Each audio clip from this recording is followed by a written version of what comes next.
त्या सांगलीमध्ये एवढी पिसाळलेली कुत्री फिरतायत, पडळकर कस काय त्याच्यातून वाचले? का पडळकरला चावलेलं अजून काही दिसलेलं नाही कुणाला? कारण नाही त्यांना चावतात, मग हे कसं काय वाचतात? आणि पडळकरांनी तर संभाजी ब्रिगेडला खरं तर अक्कल शिकवूच नाही.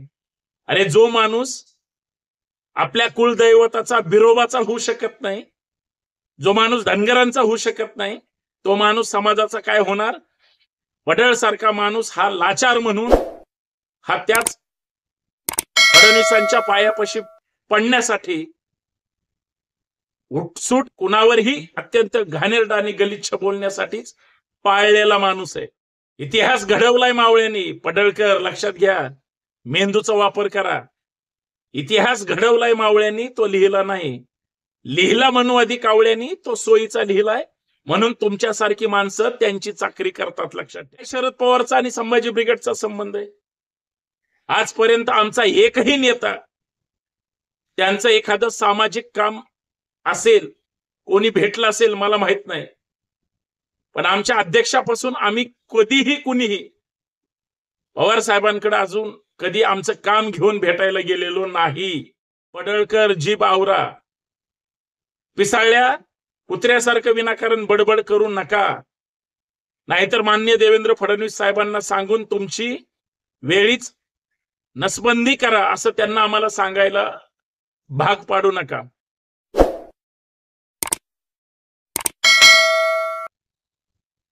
ज्या व्यक्तीला काडीचीही अक्कल नाही आणि पिसाळल्यासारखं जो माणूस बोलतो, त्याचं नाव आहे गोपीचंद पडळकर.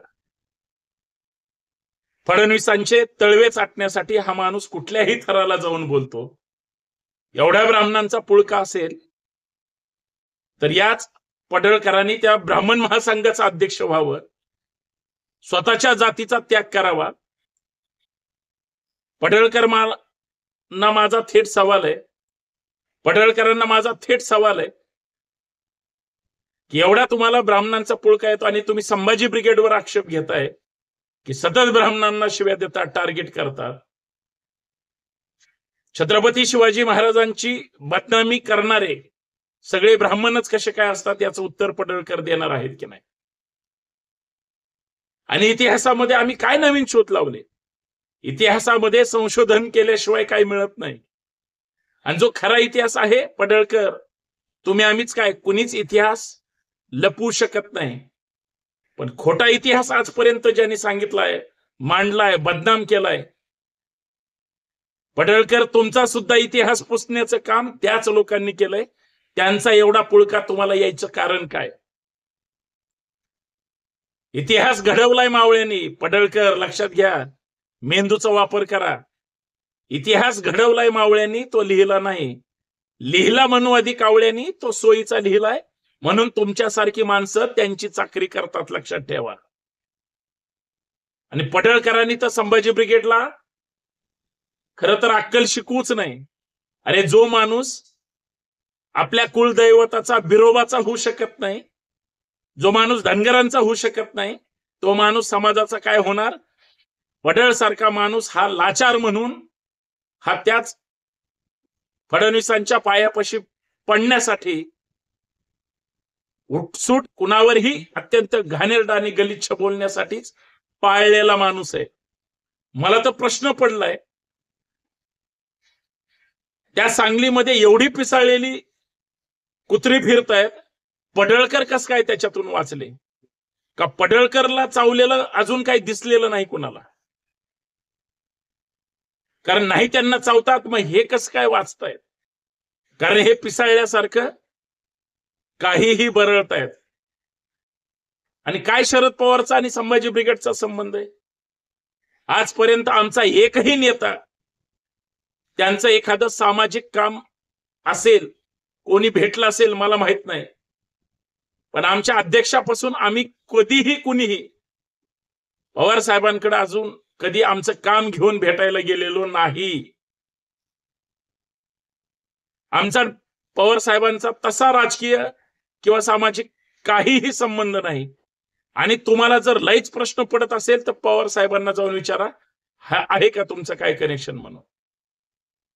पण विनाकारण त्यांनाही बदनाम करताय ना आम्हाला बदनाम करताय. पडळकर जीभ आवरा. पिसाळल्या कुत्र्यासारखं विनाकारण बडबड करू नका. नाहीतर माननीय देवेंद्र फडणवीस साहेबांना सांगून तुमची वेळीच नसबंदी करा असं त्यांना आम्हाला सांगायला भाग पाडू नका.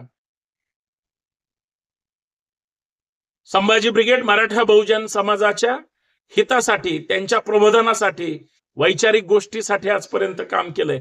वेळ प्रसंगी जिथं संघर्ष करायचा तिथं केलाय. पण असलेल्या पाळलेल्या लोकांबद्दल खरं तर बोलायची इच्छा नाही.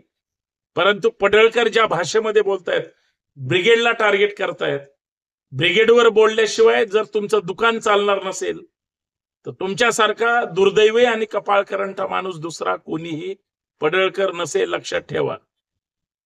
लय पुळका येत असेल त्या जातीत प्रवेश करा, पण विनाकारण काहीही कुभांड रचून फालतू बोलू नका. संभाजी ब्रिगेड एक ना एक दिवस तुम्हाला तुमच्याच भाषेमध्ये सडेतोड खणखणीत आणि तुम्हाला कळेल असंच उत्तर देईल. त्याची तुम्हाला वाटच बघावी लागेल. आणि फडणवीस साहेबांना सुद्धा विनंती आहे, ही असली आवरा. पडळकर एसटी आंदोलनामधून जे कमवलं, सुपारी घेऊन तुम्ही आंदोलन वाजवता. उद्धव ठाकरे मुख्यमंत्री होते तेव्हा एसटी कर्मचाऱ्यांचं आंदोलन होतं, त्यावेळेस मात्र त्यांना शासनाचा स्केल पाहिजे होता. आता तुमचे फडणवीस आहेत, आता का आंदोलन होत नाहीत? का मुख गिळून गप्प बसले?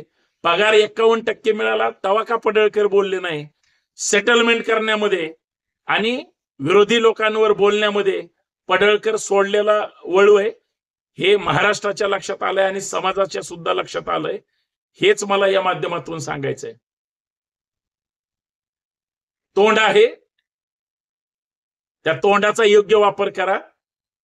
अन्यथा तोंडाचं काय होतं ते सांगलीमध्ये काही पिसाळलेले फिरतायत, तुमच्या ज्यावेळेस चावा घेतील त्यावेळेस तुमच्या लक्षात येईल. जय शिवराय.